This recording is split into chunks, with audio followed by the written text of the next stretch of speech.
Hey everyone, welcome back. If you've ever needed to visualize data for a math assignment or project but weren't sure how to create a stem and leaf plot in Google Sheets, you're in the right place.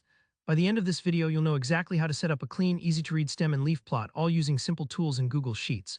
It's a really useful way to organize and analyze your numbers, especially when you have a list of scores, ages, or other values you want to break down visually. Let's dive right in.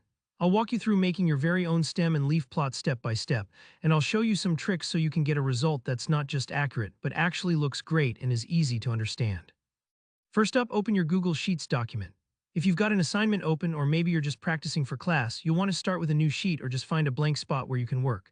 Now in your first available cell, you'll want to label two adjacent columns. Type the word stem in one cell and leaf right next to it in the next cell to the right.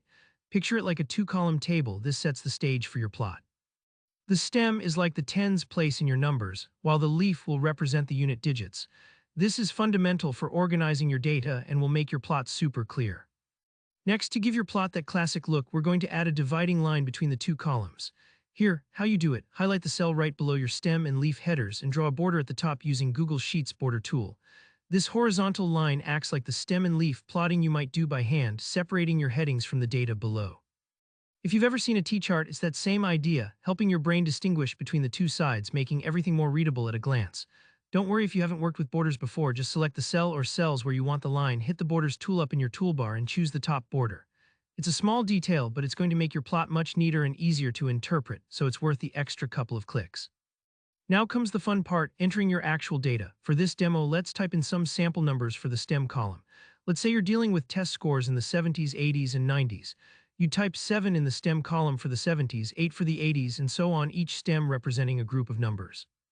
For example, if your data has 76, 78, and 79, you'd have 7 as your stem, and then in the leaf column right next to it, list 6, 8, 9. That way, anyone looking at your plot can immediately see how those numbers are distributed.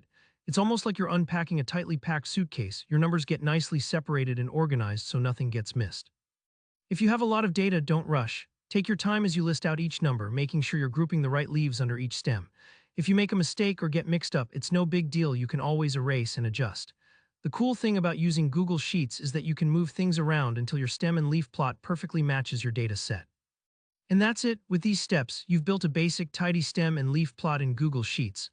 This visual approach can help you or anyone else interpret your numbers much more quickly, and it's an excellent tool whether you're doing homework or analyzing real-world data. If you found this walkthrough helpful, go ahead and hit that like button and subscribe for more practical tips just like this.